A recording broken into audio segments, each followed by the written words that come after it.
Mission TET 2026 भिंगे आणि आरसे paper 1 व पेपर 2 साठी उपयुक्त आहे. आरसे भिंगे भिंगे असे कोणतेही घेतलं तरी काहीच प्रॉब्लेम येत नाही. बघा आपण अगोदर बघूया आरसा आणि भिंग यामधील फरक किंवा हे दोन्ही नेमके आहेत काय हे बघायचंय. मिरर, आरसा म्हणजे मिरर आणि भिंग म्हणजे लेन्स.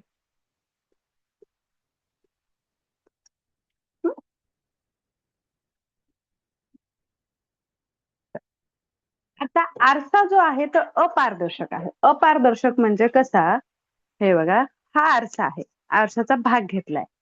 हा इकडचा जो भाग आहे हा एक भाग रंगवलेला असतो, रंग दिलेला, आणि हा जो भाग असतो त्याच्यावरच प्रकाश किरणे पडतात.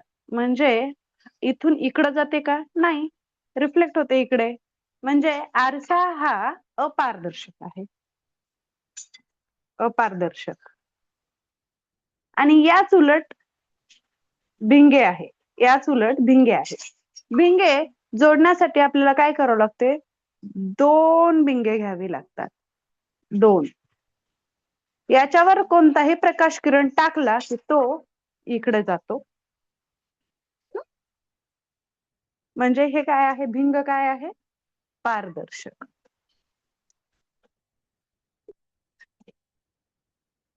पारदर्शक.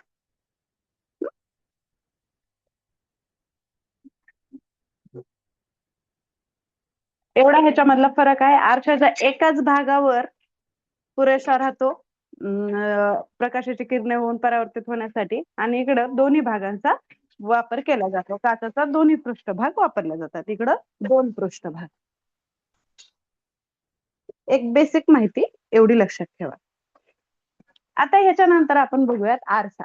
आरशाचे दोन प्रकार पडतात.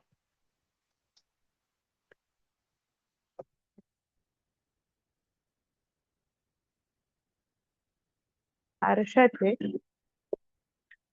दोन प्रकार पडतात.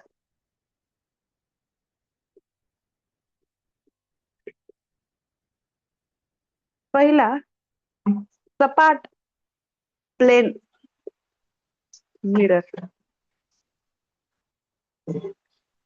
आणि दुसरा जो आहे तो गोलीय म्हणजे स्पेरिकल मिरर. मिरर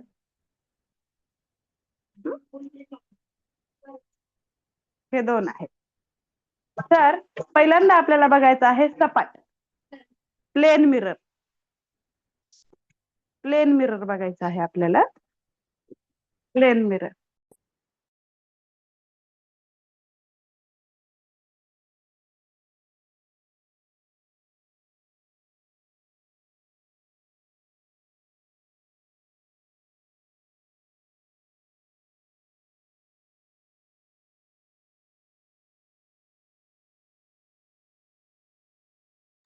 बघा, अगोदर आपल्याला बघायचं आहे प्लेन मिरर, सपाट आरसा. आता ह्याच्यामध्ये काय होतं बघा, आता आपल्याला आरसा तर माहितीये, तो कोणता आरसा, जो की प्रतिमेचा, आपली प्रतिमा जशी आहे आपण ज्याच्यामध्ये पाहतो ना तो आरसा आहे हा सपाट मिरर. प्रतिमेचा आकार आणि वस्तूचा आकार, प्रतिमेचा आकार आपल्या इमेजेसचा आणि पुढे जी वस्तू आहे त्याचा आकार सेम असतो. वस्तूचा आकार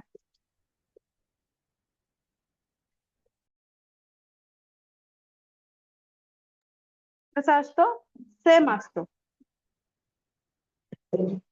याला विशालन, विशालन म्हणजे मॅग्निफिकेशन, म्हणजे वस्तू जेवढी आहे ना तेवढीच दाखवतो, जेवढी आहे तेवढीच वस्तू ते दाखवतो आरसा.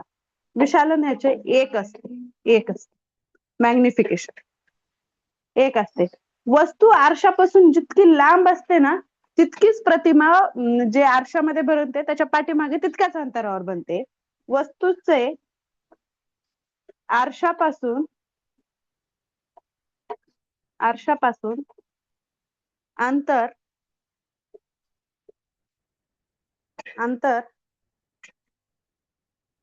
आहे तेवढेच प्रतिमेचे अंतर आरशाच्या मागे बनते. आरशाच्या मागे बनते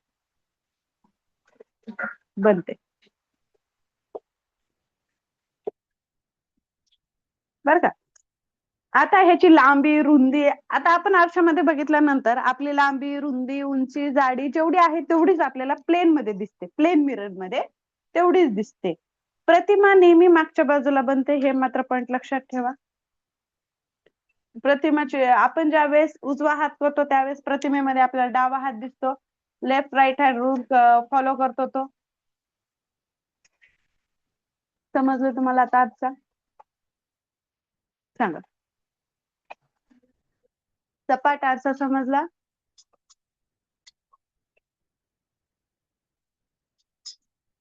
ओके. कोणाला काय डाऊट? हा सपाट आरसा आपला, हा बघा एकदम सपाट. एकाच्या साईडला जो आहे तो त्याला रंग दिलेला राहतो, हा रंगाचा भाग असतो. ह्याच्यामध्ये आपली प्रकाश किरण पडला ते रिफ्लेक्ट होतो. आपण जो घरामध्ये पाहतो तो आरसा म्हणजे सपाट आरसा. समजले? ओके, चल पुढचा भाग. विशाल चालते.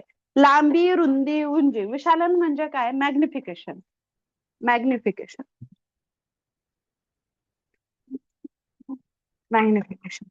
लांबी रुंदी उंची, जेवढा आपला भाग आहे. एखाद्या समजा हा मिरर आहे, हा मिरर आहे, ह्या मिरर पुढं एखादी व्यक्ती आहे उभी, ती जर हिची लांबी उंची एवढीच असेल तर ती प्रतिमा पण तेवढीच दाखवते. कारण एखादा जर बुटका माणूस असेल त्याचा उंच दाखवणार नाही, उंच असेल तर कमी दाखवणार नाही. त्याची जे पुढे वस्तू ठेवताल त्याची लांबी रुंदी उंची जेवढी आहे तेवढीच दाखवणे, त्याला म्हणायचं विशाल. ओके.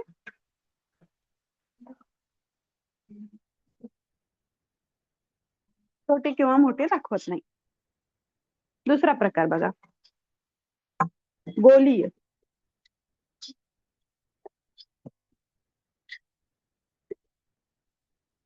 स्फेरिकल.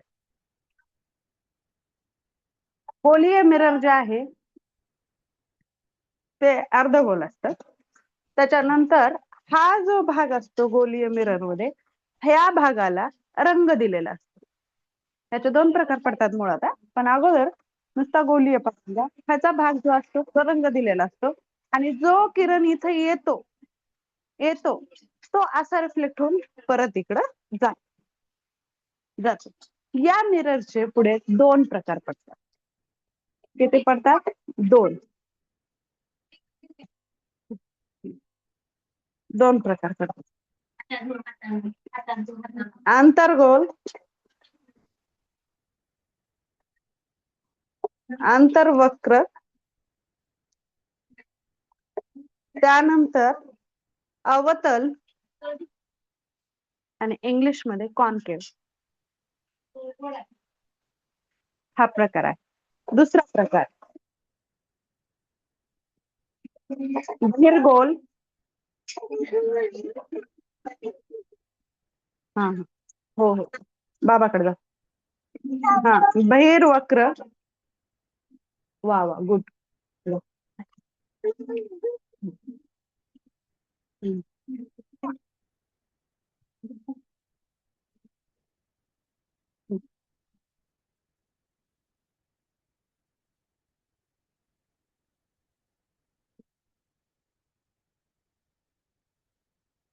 उत्तल आणि कॉन्व्हेक्स ही त्याची नावे आहेत.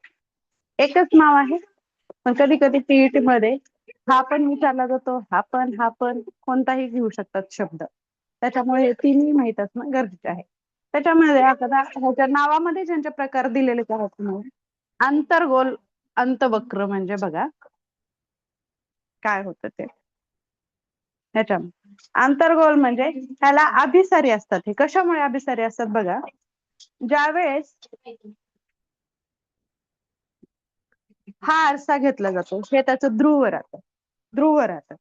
त्याच्यानंतर याच्यावर जे किरण आपण टाकतो, प्रकाश किरण असे येऊन आदळतात, या आरशावर असे आदळतात. त्याचे पुन्हा परावर्तन होते. झालं, परावर्तन होतं. हे परावर्तन होतं, परावर्तन होतं. बघा, हे परावर्तन झालं त्याचं. अंतर आतल्या आत झाले, परावर्तन झाले. आणि हे जो पॉइंट आहे तो इथून हे इथला जो असतो ना ह्याला फोकल लेंथ, फोकल लेंथ, नाभी अंतर, नाभी अंतर पण म्हणतात, नाभी अंतर म्हणतात. आता हे काय होतं, आतल्या बाजूमध्ये त्याचं परावर्तन होतं आणि हे सगळे एका जागेवर त्यांना एकत्र येतात, म्हणून ह्याला अभिसरी आरसा पण म्हणतात. अभिसारी आरसा असं म्हणतात, अभिसारी आरसा म्हणतात. कॉन्वर्जिंग.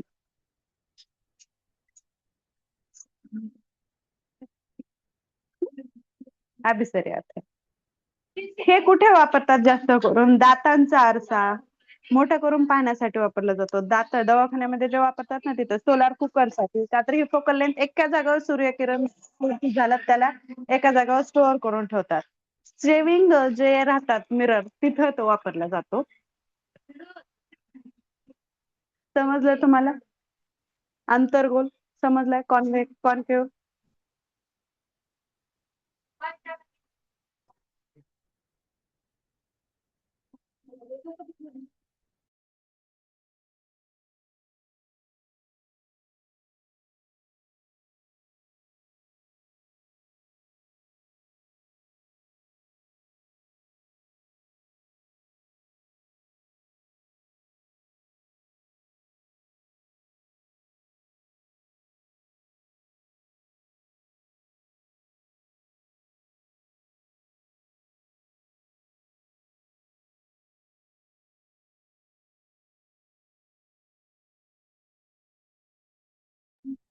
समजलं का सांगा?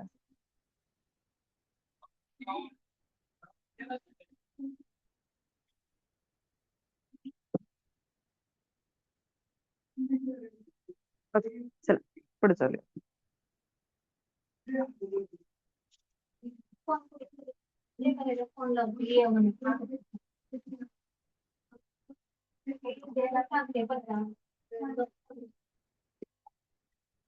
बहिर्गोल,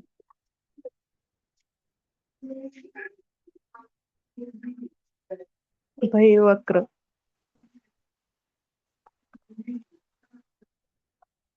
उत्तर,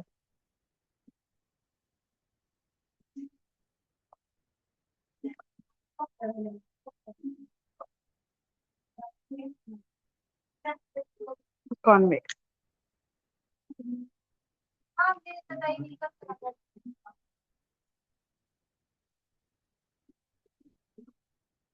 आता हा मिरर बघा काय होतं, बहिर्वक्र म्हणजे काय होतं, हा असा टाईप राहतो बाहेरच्या दिशेने. हा रंग बघा, हा त्याचा ध्रुव राहील.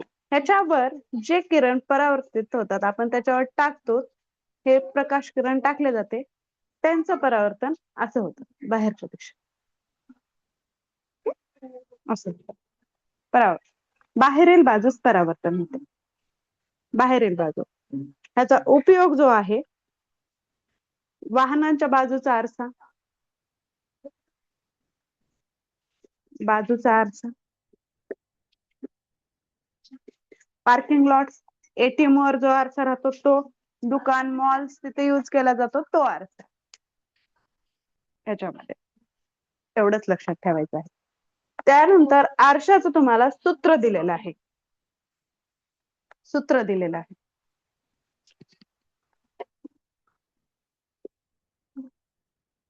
आरशाचे सूत्र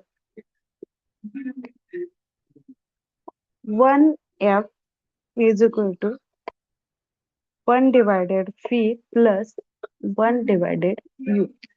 आता F काय बघा, तुम्हाला सांगितलं होतं फोकल लेंथ, नाभी अंतर, नाभी अंतर, फोकल लेंथ,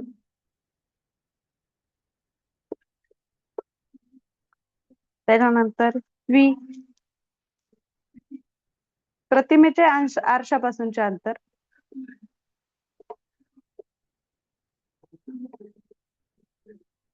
आरशापासूनचे अंतर,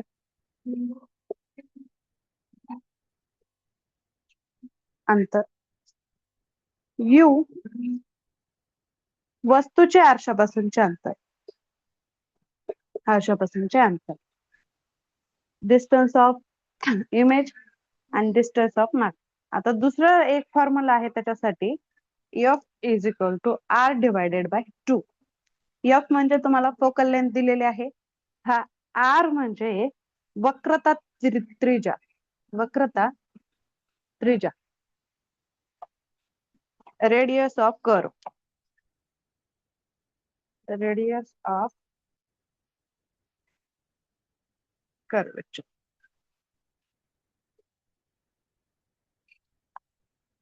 आणि हे सूत्र तुम्हाला लक्षात ठेवायचं तर आहे, दोन्हीपैकी इथे तिन्ही मधलं कोणत्याही दोन्हीचं माहिती असलं तर एक काढता येतो तुम्हाला ह्या फॉर्म्युल्यात ठेवू.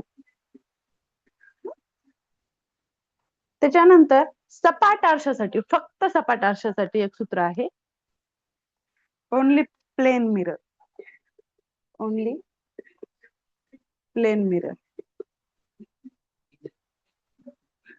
प्लेन मिरर साठी एक फॉर्म्युला आहे, n is equal to 360 theta minus 1.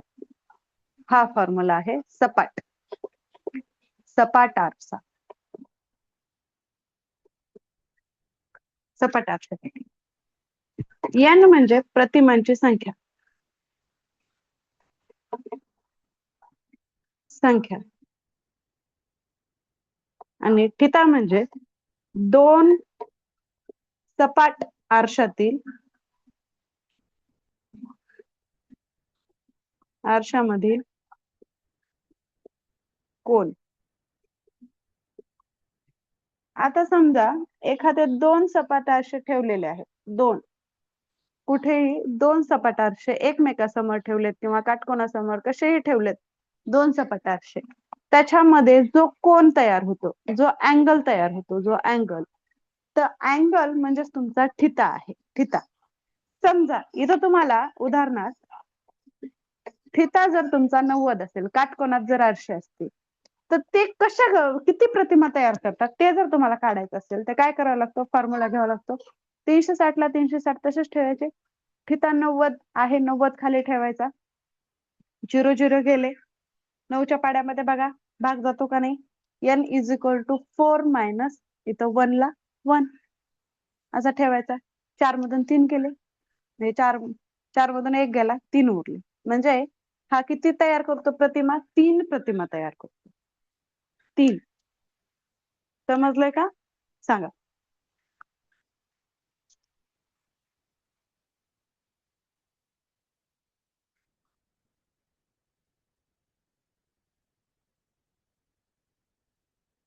त्याच्यानंतर आपल्या भिंगे घ्यायचा, आरसा समजलाय का सांगा.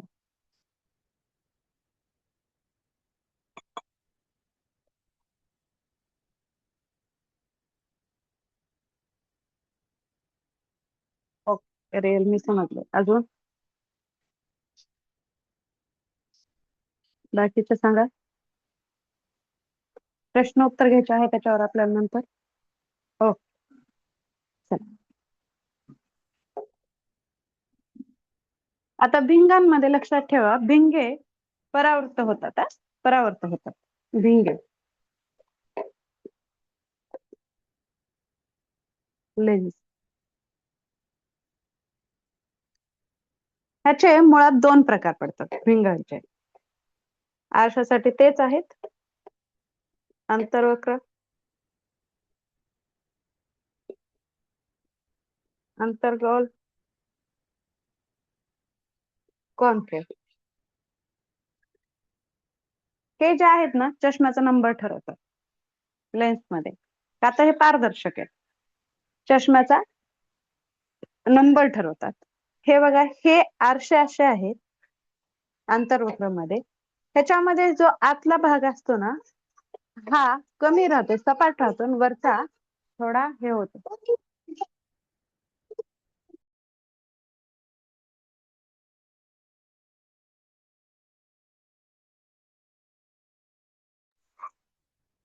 बघा काय होतं याच्यामध्ये, हा जो भाग आहे ना असा सपाट राहतो, सपाट. ह्याच्यावर एखादा प्रकाश किरण आदळला की हा इकडे येत नाही, इकडे येत नाही, हा असा असा असा, इकडे कसेही ते काय होतात, पारदर्शक परावर्तित होतात, तिकडे पुढे जातात, ते रिफ्लेक्ट होतात. बघा मध्यभागी चपटे असतात, मध्यभागी चपटे आणि टोकापाशी जाड असतात, जाड असतात, जाड असतात. बाबाकडे जा. अपसारी भिंगे ह्यांना म्हणतात, अपसारी. हे असे बाहेर जातात त्याच्यामुळे अपसारी. हे ऋण असतात, त्याचं नाभी अंतर जे असतं ना ऋण असतं, नाभी अंतर कसं असतं, ऋण असतं. कधी पण लक्षात ठेवायचं, नाभी अंतरांतवक्राचं ऋण राहतं. म्हणूनच याचा चष्मा नंबर काय येतो, ऋण येतो, मायनस येतो. चष्मा नंबर मायनस येतो, मायनस. ज्यांना जवळचं म्हणजे दूरचं दिसण्यामध्ये प्रॉब्लेम येतो ना त्यांच्यासाठी हे लेन्स वापरले जातात. निकट दृष्टता असं त्याचा हे आहे. आणि काही वयोवृद्ध वाढत गेल्यानंतर, आता चष्मा सर्वांनाच लागल्यासारखे लागायला लागले, पण वयामानानं जर हे झालं डोळ्यांचं, त्यावेळेस पण त्यांच्या चष्म्यामध्ये हे नंबर्स असतात, कोणाचा प्लस असतो, कोणाचा मायनस असतो.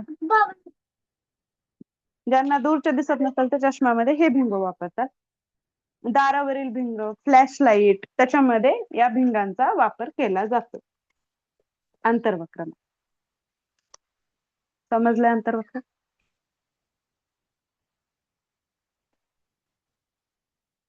बाह्य वक्र बघू.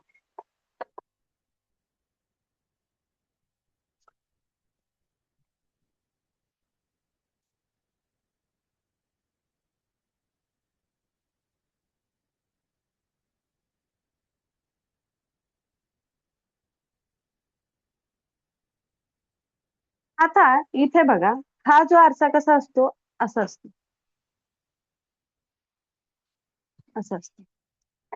ह्याच्यावर कोणतेही किरण टाकले असे, तो हा इथं जोडून घेऊन त्याला परत रिफ्लेक्ट करतो, परत रिफ्लेक्ट करतो, परत रिफ्लेक्ट करतो.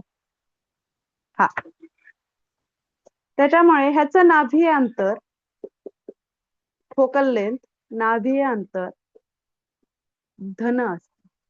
त्याच्यामुळे या चष्म्याचा नंबर पण धन असतो, पॉझिटिव्ह असतो. चष्मा नंबर पॉझिटिव्ह असतो.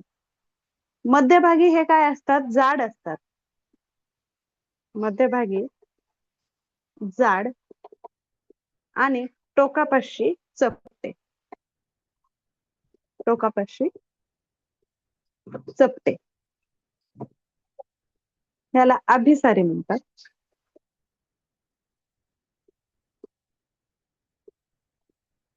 कोणावरचे, दूरदृष्टी, ज्यांना दूरच दिसत नाही त्याच्यासाठी ह्याचा वापर केला जातो, या लेन्सचा. त्याच्यानंतर कॅमेरा, दुर्बीण याच्यामध्ये वापर केला जातो या लेन्सचा, बाह्य वक्राचा. भिंगाचे एक सूत्र दिलेले आहे तुम्हाला, भिंगाचे सूत्र, सूत्र, सूत्र बघा. तिथं प्लस होतं, इथं फक्त मायनस आहे, एवढंच लक्षात ठेवायचं तुम्हाला. आता तुम्हाला हे सर्वांचं माहितच आहे, फक्त इथं भिंग घ्यायचं प्रत्येक वेळेस, नाभी अंतर,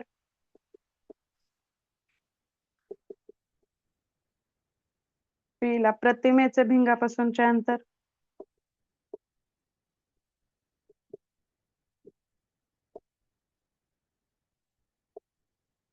अंतर, आणि यू वस्तूचे भिंगापासूनचे अंतर. आता भिंगाची शक्ती एक आहे ह्याच्यामध्ये काढायचं, पॉवर ऑफ लेन्स, भिंगाची शक्ती. Power of lens.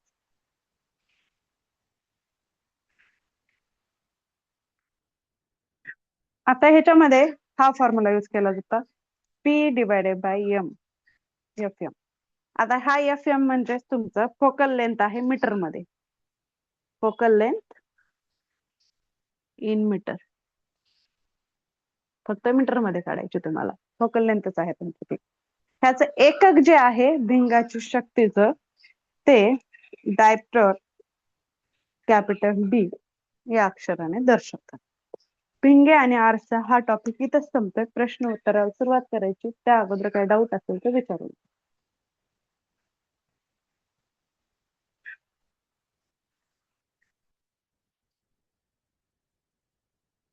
ज्यांना प्रकाश समजलाय त्यांना भिंगे आणि आरसे लगेच समजून घ्यायचे. समजलंय?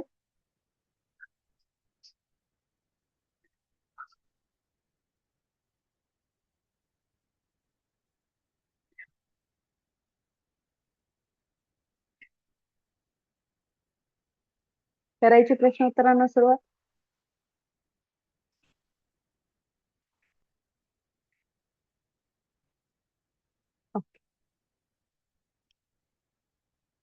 रेकॉर्डिंग स्टॉप करूया.